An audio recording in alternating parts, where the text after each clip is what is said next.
Hi, it's Wendy again, and today I've got the real pleasure of introducing Joanna. She says she has 20 years experience in resolving inherited family patterns and is the founder of the Family Imprint Institute and is with an international private practice. She has that. So this is fascinating. I really want to know more, Joanna. So please tell me and the audience a bit more about yourself. I'd be happy to, Wendy. Thanks for having me on the podcast. You're very welcome. So I think I've always been really fascinated by why people do what they do, why they choose certain partners, why certain habits are so hard to kind of escape from. So I've always been reading books about human psychology and what makes any of us do what we do. And so it was a real natural sort of follow into work like this. And I just feel so privileged to sit with clients and be invited into the intimate aspects of their lives. So it's just really a beautiful setup. Fascinating. So it's a family aspect that you're interested in. It's the family dynamics, the family background, what forms us. Tell us a bit more about that. Well, I'm actually fascinated by how family imprints us, how it shapes how we show up in the world. And I'm a mom myself. I have a long-term partnership. We've been together 12 years.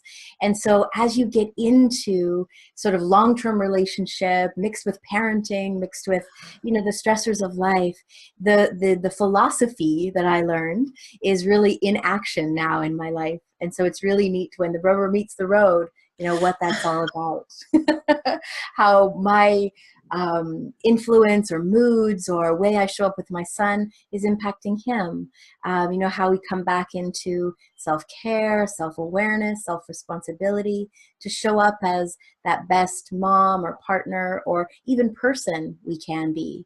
And so I think it's really a part of, my husband jokes, we can't even watch a movie together without me picking out the family dynamics and, what I see in the relationships, just even on the screen.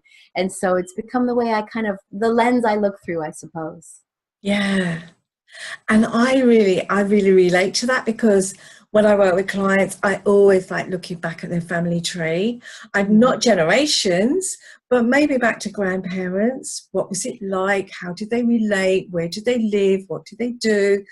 What was the relationship like? What happened in their lives? Because it's not just what's current that's going on. It's going back the other generations because that can really impact, what was their life like? Because every one of us has a different experience of life. And when you get two people meeting together, they're bringing their two different family backgrounds and their experiences together, aren't they? Absolutely. Whenever I have a couple that come and sit down in my office, they each want to tell me what's wrong with the other person. And, it's like, hold on a minute. Well over 70% of what we bring into the relationship has to do with our family of origin. So it's really never a couple issue, or rarely, I should say, a couple issue. And most often it's each other's family dynamics and how they're maybe creating friction as they come together. Yeah, definitely. Yeah, so we've got a lot of synergy here because I think, coming from a similar place, even though we're miles apart, thousands of miles apart, with you in Canada and me in the UK. So it's interesting. Wherever we are in the world, we have similar issues that crop up. That's it. We all come from a mom and dad. We're all sort of a part of a family, and it really shapes us. Doesn't it just? Do you ever get that situation when you ask somebody and what was it like growing up? And then they say, oh, well, I had a normal, happy life. And then you start talking a bit further and you find something different? Absolutely. I think what I appreciate most about the approach that I work with is I really don't move into any type of story about what their challenges are, what they might be up against. It's really, for me, all about family facts. So that tells me everything. So way they might start with, oh, everything was great. And then I say, okay, tell me about your mom. Was she warm and loving? Was she cold and critical? well, my mom kind of wasn't available much. You know, I was sort of left to my own devices. You think, okay, you know, and then that leads to another series of questions, because this shapes, well, our mom, of course, is our first love. And this shapes how we love, how we show up in relationship, even how we treat ourselves, that fundamental relationship with ourselves. Yeah. And when Hmm. that person is saying, yeah, I had a happy childhood, it was normal childhood, in their minds it was, because that's all they knew. Of course. What do we have to compare it to when we're 5? You know, we don't know what's going on in other households.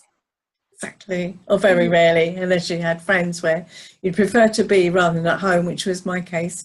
Yeah. No wonder you do what you do. It's well earned.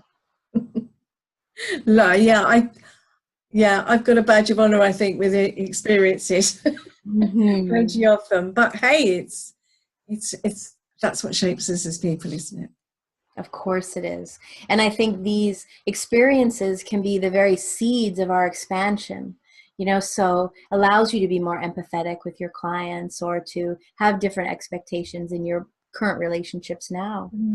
Yeah, definitely. So, what are the influences on a relationship choice? On the subconscious level. Hmm.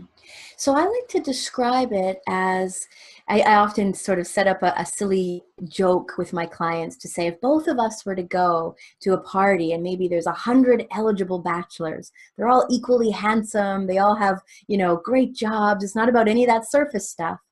Why would we be attracted to just one of them? How do we explain that click that happens when we're drawn in to really meeting someone? Well, so much of that has to do with our family imprint. So we might not even know, oh gosh, this guy, I just met him, you know, but he's actually pretty much on the controlling side and, you know, he's quick to anger. We don't know that, but there's part of us, I believe, unconsciously that pulls us into very similar situations where, let's say, we have a bit of a broken relationship with our dad because he was so authoritarian. Well, we're playing that out again in our relationship. It's kind of like life serving it back up to say, okay, how are you going to kind of roll with it this time? What's it going to look like here? So our relationships often give us this chance to understand ourselves and those wounded parts, or those parts of us that still have rejection or judgment, or if there's sticky spots. Yeah. Hmm. And so, is that what you think of when people go from one abusive relationship to another? Yes, there's something about, if we use something as dramatic as an abusive relationship, or even a relationship where you keep marrying, let's say, an A-type personality, and you feel like life is all on your own. There's something about that love that feels familiar. And Yeah. so we keep recreating it until we realize, oh no, you know, I'm the common denominator here. It wasn't Jim, it wasn't Bob, it wasn't Chris. Oh no, it's me. And so this is where we can get to do our own personal work to see what is it in me that almost needs this, you know, play in my relationship. Mm. Mm. It is interesting, isn't it? Because you know, I'm sure you've seen it lots of times when it is that people are always drawn to the same kind of person and wonder why. Why do I always keep getting drawn to the bad guy? Why do I get treated so badly? And they don't recognise their part in it, why they're drawn into it, or why they are allowing themselves to be treated in that way and taking responsibility for that part in it, their part in it. That's it. And from a compassionate place around, gosh, no wonder this feels familiar. You know, Yeah. I've you know, cut my mom out of my life, or I haven't spoken to my dad in a dozen years. Examples like this, it's almost like what we exclude, we're bound to repeat. And so really looking at that inner place of how we hold our family experience inside of our body so that life doesn't have to be stuck on repeat. Yeah, and that's it, isn't it? Stuck on repeat is what happens, definitely. That's Yeah. it. And once you get out of that groove, isn't it great? Oh, yeah, absolutely. Or you see a client who actually moves on from that. I think that's just wonderful, isn't it? When they recognize what's happened for them, and then they feel that they don't have to be in that groove anymore, and they are worth a lot more. That's it. That's it. And the ability to really go inside so that there's greater confidence in their own choice when they are ready to love again. They feel like they can trust themselves more in love. Yeah, Mm-hmm. definitely. So when we talk about those experiences that we have in our younger lives, how do they show up in our current relationships, do you think? What's your Well, thoughts on that? I think a lot of it's a very overlooked part of the way people understand themselves, because it happens before really words come online. So we don't go to our marriage counselor and say, gosh, I had an early separation from my parents, and that's why I don't trust love, or I don't trust life. We don't have conscious memory of it, but it's actually laid down in the body like a blueprint. And so in this work, we call it a break in the bond, or an interrupted movement. So this can happen in utero. This can happen right at birth. And for the first about, 3 to 5 years of life, because what we know in brain science is the baby's brain is literally being patterned after their primary caretaker. So in my case, my mom had to go back to work after 6 weeks. In Canada now, we have a 1-year maternity leave. Well, I know, and I read in Sweden, I believe it's a 3 years, 3 years with mom and baby. And that is really optimal, because so much of the infant's brain development is based on, how present she is. Yeah. And for many of us, maybe we did have a stay-at-home mom, but she's overwhelmed with tasks and trying to be the great mom, that it's all about the laundry and the dinners and the cleaning up, and not about play. And, as infants, our sense of I'm okay in the world, that internal building of safety and attachment, comes really from how mom looks into our eyes. We know it's mirror neurons, and we're very much really patterned after that. Like, I'm okay. And I get that smile from mom that the world is friendly. And so many of us didn't have that. And it deeply affects our attachment patterns. And this really shapes how we show up in relationship, how we bond. Do we trust love? Are we just waiting for it's like we don't really soften into love, and we're just a little guarded, waiting for love to feel like it did, like the body remembers. Yeah. He's not going to be there for me, so you're not going to be there for me, husband, even though that the reality might not be that way. And so until we look at that really early experience, it's almost like it's set as our default reference point. Yes. Yeah, absolutely. And I think it's not whether it's not whether you're there as a mom, but really being present, isn't it? It is that presence. Whether or not you're a working mom or you're a mom there being all the time, it is being present in the relationship. That's it. And, for all of those working moms out there, I mean, I'm a working mom too. I kind of turned to a developmental psychologist I really respect. His name is Dr. Gordon Neufeld. And so he says, in today's world, of course, there's going to be separations. Yeah. This is the way our society is set up. It's how we reknit that separation after it happens. So as we pick up from daycare, or let's back up, even as we drop off, this feeling of my heart stays with you, sweetheart, looking them eye to eye. Mommy's coming back at this time. I can't wait to reconnect with you. And when we get back together again, this is what we're going to do.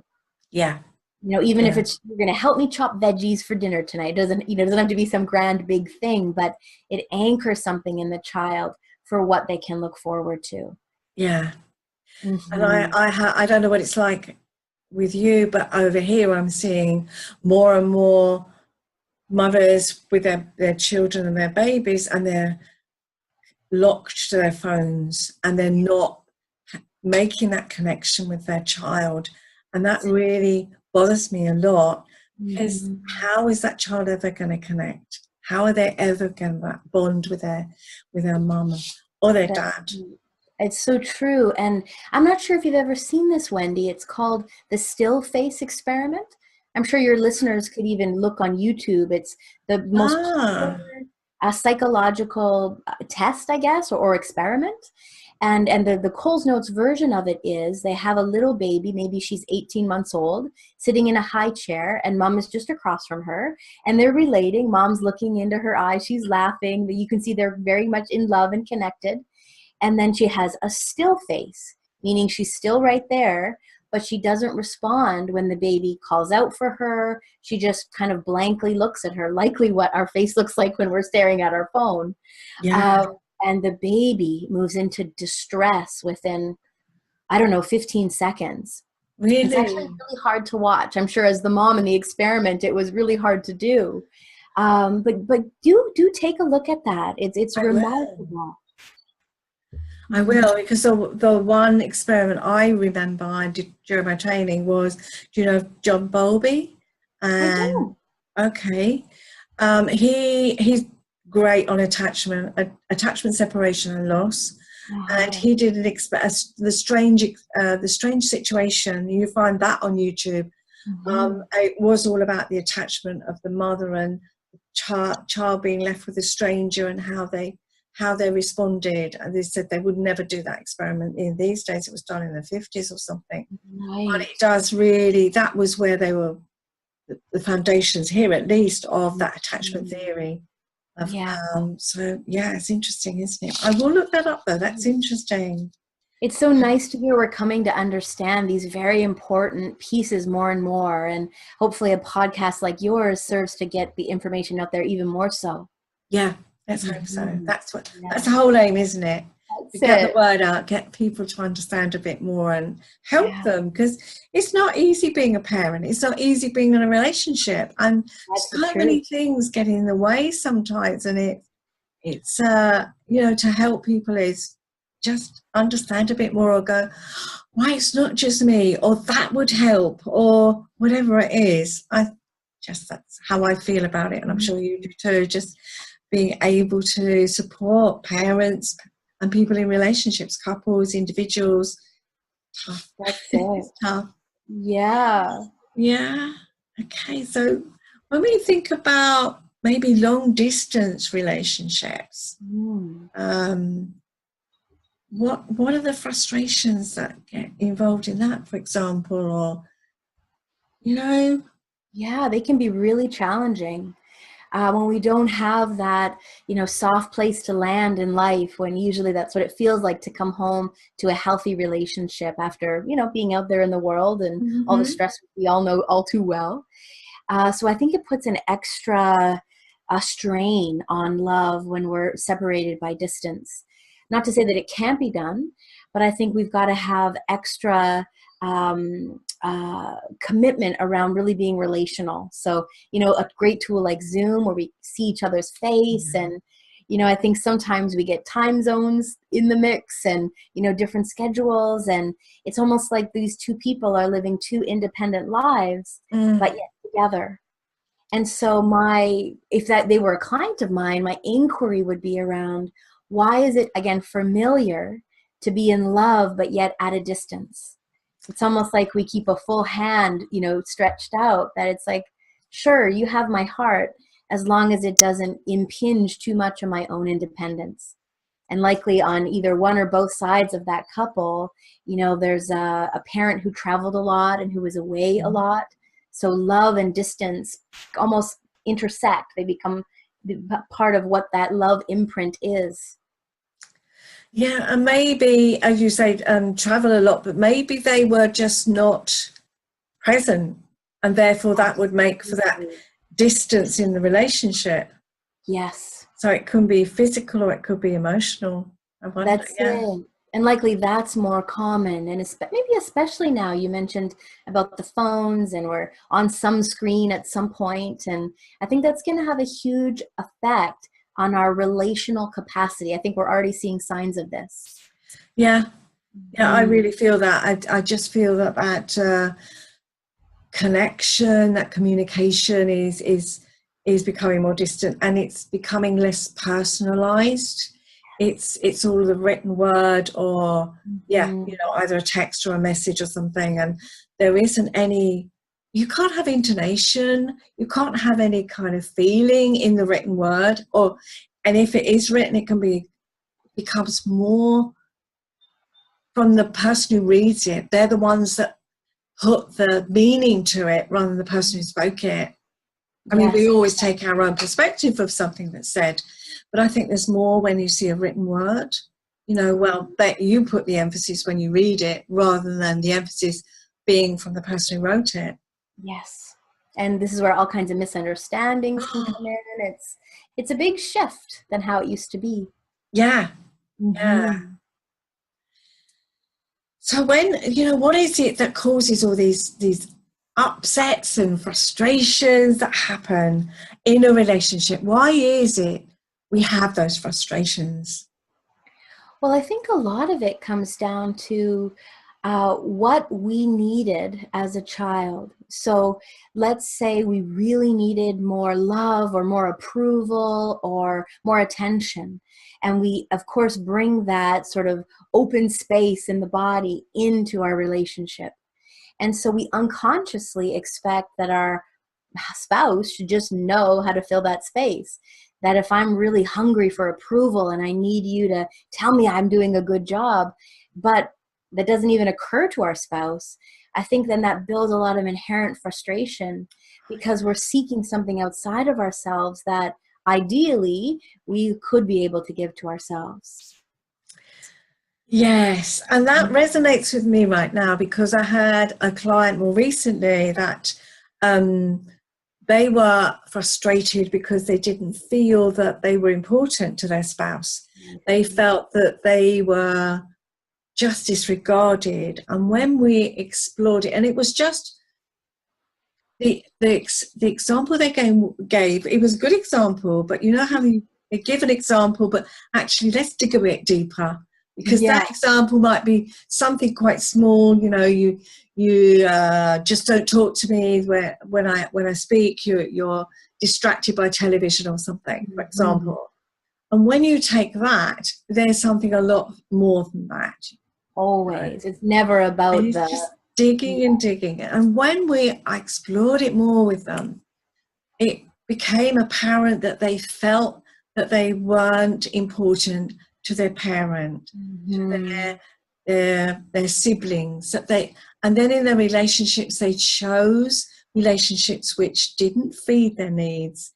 They were abusive relationships, so therefore they were always at the bottom of the pile. Yeah, that's it. Fascinating, isn't it, how that just keeps replaying, and then it will just show itself in something small, like whenever you come in, you turn on the TV and you don't talk to me. But it's deeper than that. It's fascinating, isn't it? Well, and maybe some of your listeners are thinking, well, how is this possible? Like, why does this keep repeating? And I love to share the latest science and really how we're recognizing how this kind of imprint goes on, how these relationship patterns from our family pass into our own marriage or long-term relationship. And we know now without a shadow of a doubt that the experiences, even the traumas, the things that are unresolved for our grandparents and our parents travel right down through the DNA. So this is something that's really inside of us that sort of walks us to that connection that's going to be a familiar pattern.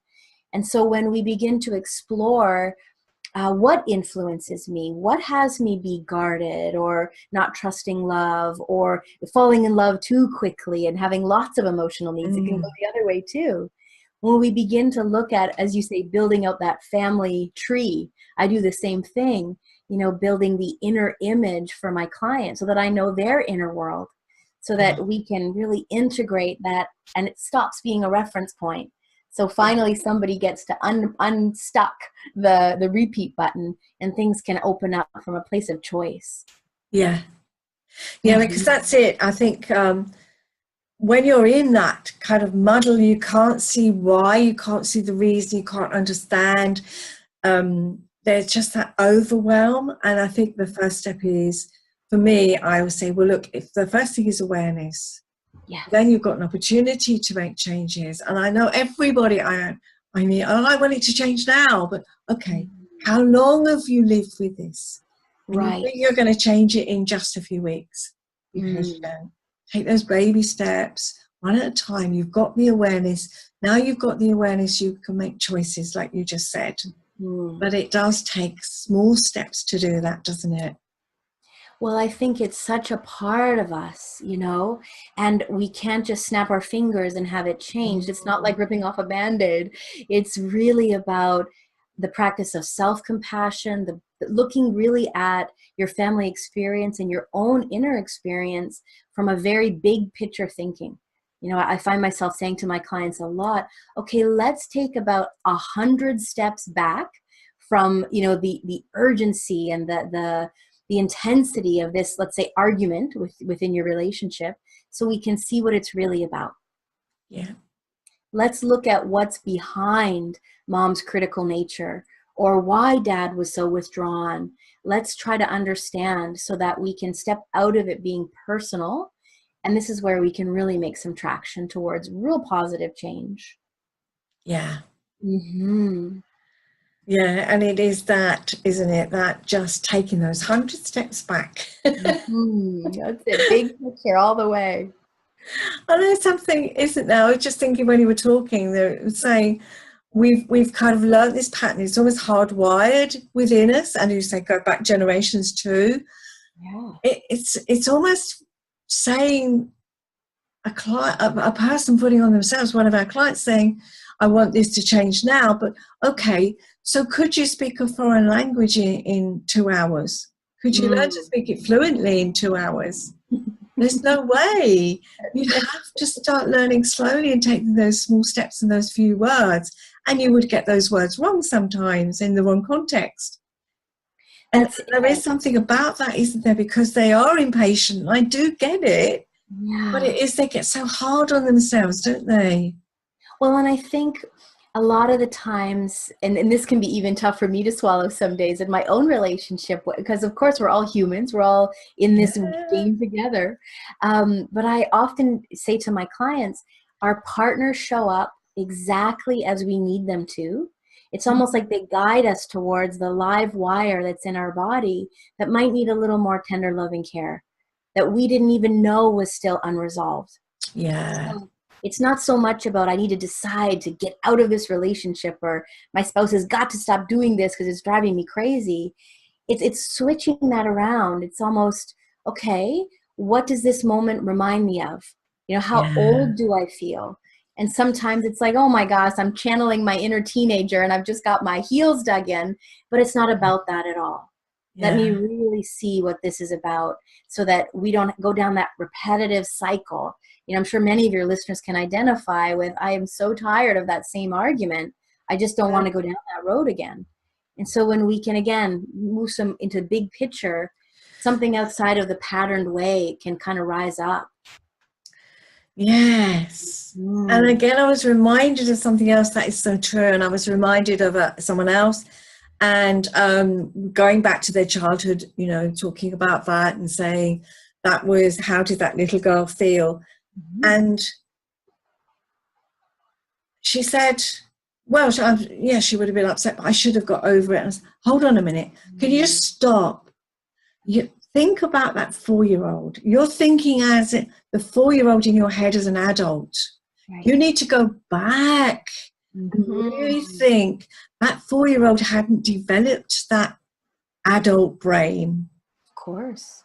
And therefore, you can't start to say, well, that child, and dismiss it or not even connect with it in your adult brain. You've got to go back to think about somebody who's 4 years old or of that similar age, and then just think how that might be for that child. That child, what was it like because you were that age?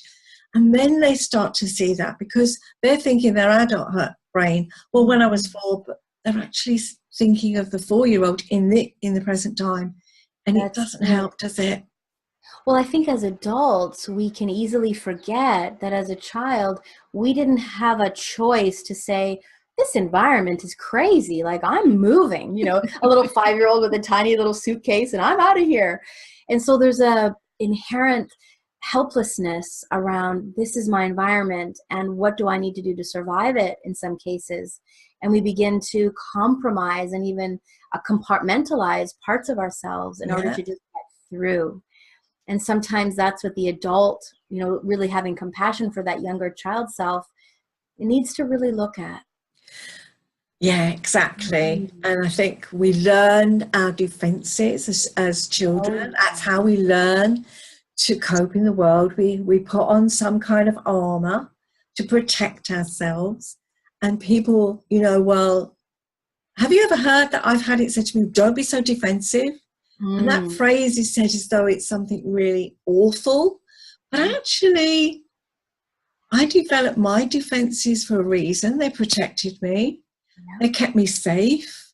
They still do on occasions. At least I can say to myself, okay, I've got to know my defenses now. They're my friend. And now I just need to question at times, am I using it at this point to the best advantage or not?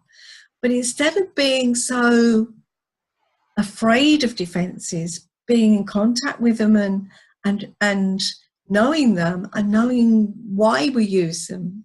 When you get I love what you're saying. Oh, sorry to interrupt. I love what you're saying there, in that to really make friends with our defenses, or to get to know them, so that we're not stuck in time. We're not using the 5-year-old defenses in our 40s, but we respect that those defenses needed to be there. So we kind of update them. So they're there for us if we need to draw upon them.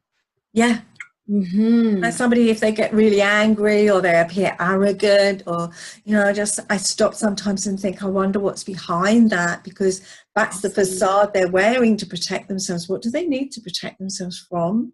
That's it. So yeah. And when I just think, just befriend your defenses.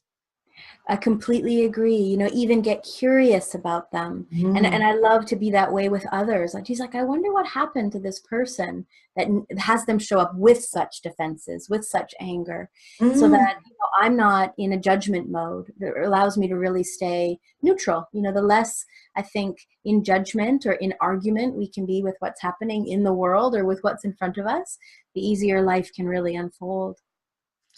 Yeah, I think so. And when we get upset by what somebody says, it's not necessarily what they said, it's the way we perceived it. And why do I feel like this? Why am I taking this on? What is it triggered in me? Because that person, they may have said something quite innocuous, but we take it on board, and it's suddenly, I'm so annoyed that person who behaved in that way. How dare they? And why have they said that? And hang on a minute, just take a step back. Where did that message come from in the first place? What's that knee-jerk reaction that you're experiencing? Yeah. I think it really acts as even a preventative measure for keeping our relationships kind of clean, that we're not so reactive with each other, and so that we don't make meanings. I mean, as human beings, we're meaning-making machines. And how do we just let that be over there with the other person? Maybe their mood, or they're having a bad day, and we don't have to engage with it and make a big deal out of it. Yeah, so many people say when someone they're in conflict with someone, what have I done wrong? Whereas actually, you probably haven't. It's just that person's stuff, and it's like, okay, that's your stuff. Yeah. I don't need to carry it around. I don't need to take it on board. I think that's because the person who's saying, what have I done wrong? That goes back to their childhood and their family experiences. Of course. And imagine the vigilance that would be needed for a child who, let's say, has a dad who gets angry at the drop of a hat, or a mom who kind of is pretty volatile.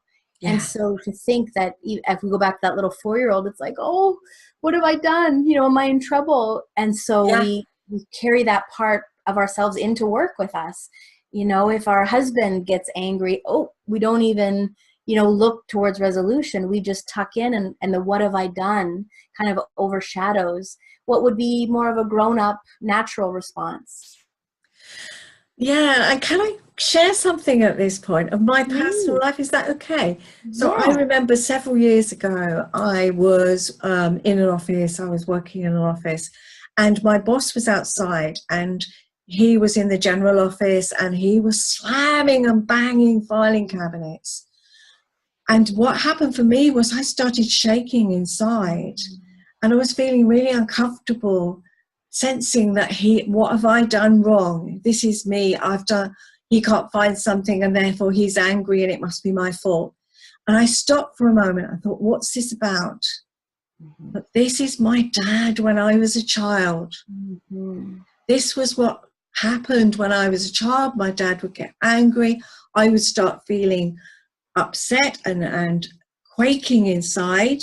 Mm-hmm. And what have I done wrong?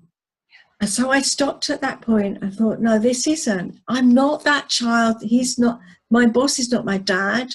I don't need to feel like this. So I sat there for probably about half an hour. And then I just went into his office and said, as an adult, were you looking for something? Could I help you? Mm-hmm. That's great. And so many of us, if we could just sort of come home to ourselves, engage our breath, sort of really, what does this remind me of? Where am I in space and time with this? So that little girl inside of us who's so scared feels really acknowledged and heard and even held by the breath. And so what a beautiful practice. You just spent 30 minutes with yourself kind of regulating what was firing off inside. Yeah. Mm-hmm. And it was that awareness, and it was that feeling, actually, I don't need to react. I'm not that child anymore. I could calm the child within me. Mm-hmm. I could empathize with her and say, it's okay. It's not your fault. It's nothing to do with you. And then just go to him in an adult mood and say, what was the problem? Which Mm-hmm. made him look pretty stupid, because I said, well, if you were looking for something, you only had to ask. Yes. And we would have helped you find it. But instead of being overreacting and him, having his drop, his teenage drop, it turned it right the way round. And it just is that, oh gosh, what's going on? But actually, no, I don't have to respond. And it was really that. I just wanted to share that because that was quite a big one for me. Well, I love that. It almost gives this image to me of how many of us out there in life, maybe it was his 7-year-old who was having a bit of a temper tantrum, slamming those doors, and it's your little girl. And so how much of all of our little children are inside as we interact in this, pretty complex world. And how do we have more self-compassion before moving out into how we all interact with each other? Yeah. Mm-hmm. And it is that. I think that's the most difficult part quite often for people, to have that self-compassion. Yes. So hard on themselves. Mm-hmm. Yeah. Self-compassion and sort of the practice of it often bumps up against what we hold inside. There's so many people that just want to keep it down, whatever those painful experiences were. So it just feels so big and so scary. But the beautiful story that you shared, Wendy, sometimes it's just as easy. We all have access to our breath. It doesn't cost a dime. And so we just have to have that self-awareness to give ourselves the gift of that half an hour to really settle back in, so that we can process it. This is really how we unburden how much the body is holding and what's in that, proverbial Pandora's box of emotions. Yeah, if we don't feel it, I've really learned our bodies carry the burden. And don't they just? And then they manifest. It manifests itself in a physical way, with illness and disabilities and issues. And I had one client, and she had lots and lots of physical problems. And I said to her, when we talked, and I said, what happened in your life? And she talked about one trauma after another that she'd experienced, but she'd never actually dealt with them. And I said to her, your body is manifesting itself. It's coming out in you. What those traumas that were never resolved. Yeah, that's it. And that is really the essence of healing. How do we give ourselves enough time and understanding? And sometimes it really is cultivating a meditation practice, really pulling traction away from the negative and what if thinking. And how do I move into a gratitude practice? Yeah. Mm-hmm. Yeah, it's there's a lot, isn't there? I think sometimes people don't recognize that we are holistic, that our emotions, our mental state and our bodies are connected. You can't disconnect them. Absolutely. And you know, it's neat to see how medical science is finally catching up. We know without a doubt that if we're stressed, our immune system goes right down. You know, psychoimmunology, it's now a whole area of study. If we're chronically in a job we don't like, that leads to depression. There are all of these sort of things that we can put together. And very much our lifestyle choices and the way that we think and feel, it's also interconnected. Yeah, absolutely. And yeah, I think science is unraveling a lot of it and revealing a lot and making it clearer. And I think it's quite incredible. And I just hope that people take it on board a bit, you know, when they say, oh, well, I'm feeling so stressed. And, well, hold on a minute, what's going on for you? What is going, what are you doing? What's happening in your life? How can you change it? Because yeah, that I don't think people recognize how much stress impacts on the body long term. So true. It's like a build-up residual effect. And you know, sometimes a simple movement could just be, what could I give to myself before going out there to give to others? How do I fill my cup first before my full day is about other people's cup? You know, and so we step back into the driver's seat by just deciding, what is it that I can give to me? What is it that I need to, you know, have a little bit of resilience with all that I've got on my plate? Yeah, because that definitely impacts on the relationships around us. Because if we don't feel good, we can't give to others, as you said. That if we're going around with that half-empty cup or even less, then we can't be there. We can't fill other people's cups. And in fact, they'll walk around with empty cups too as a result of it, which then really doesn't do good for relationships. No, it's downward from there, isn't it? Yeah, definitely. Is there anything else you want to say that we haven't covered? I think we could chat for ages, and then it's been really, really interesting. And I know we've taken lots of different turns, but is there anything really burning that we haven't covered, Joanna? Well, I think something that I'd love for your audience to keep in mind is, I think we're in a time where we can open up the newspaper or turn on the news, and it's so quick to move to overwhelm and, oh my gosh, what's happening here and what could I do? And I think that when we get a little bit of time with our own self-practice, you know, I'll lean into Mother Teresa's quote, you know, go home and love your family. When there's something that feels overwhelming and too big in the world, what can you do? Well, we can love ourselves, and that's a big enough process right there. And use that that kindness, that generosity, that love, that connection to bring that home to your family. And I think that internal shift, think of if many people took that on, what a ripple effect that could have. Absolutely. Yeah.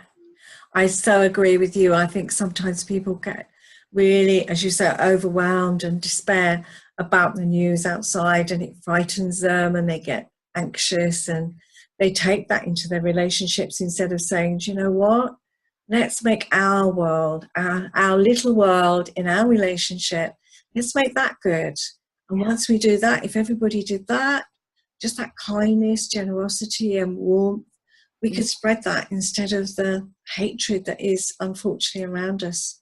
That's it. Discourse. You know, it's like if these emotions are contagious, instead of more fear, more anxiousness, more judgment, what if we had more tolerance, more acceptance, more agreement? And I think we each have a choice every day. And I know some mornings, you know, it's a hard choice for me to choose, I want to sleep longer and I don't want to do this, versus what do I need to do to shift gears here? Yeah. And I think that is it. You know, when people talk about world peace, how can we ever create world peace? We can, because our world is our little world. And if we can bring that peace to our little world, then as you say, those small steps, it will have a ripple effect. Oh, I've loved talking to you today, Joanna. It's been fascinating. And I just want to ask, how can people get in touch with you? Great. Well, thanks, Wendy. My website is www.joannalynn.ca. Because my name is unique, I'll just quickly spell it so that your Yes, listeners can find me. So www.joannalynn.ca, because I'm over here in Canada. great. All the details will be in the show notes for anybody who wants to look it up on the podcast website. But yeah, thank you for that contact and details. I've loved talking to you, and it's been fascinating. I've learned more different ways of approaches, and we've shared different things. We've got a synergy, but there's also different ways in which we approach things as well, which I love because I'm learning something all the time, and I hope our listeners have learned something today too. So thank you so much. Oh, thanks for having me, Wendy. It's so great to connect with a like-minded person, even as far away geographically as we are. So thank you for having me on your show. It's been an absolute pleasure. Thank you.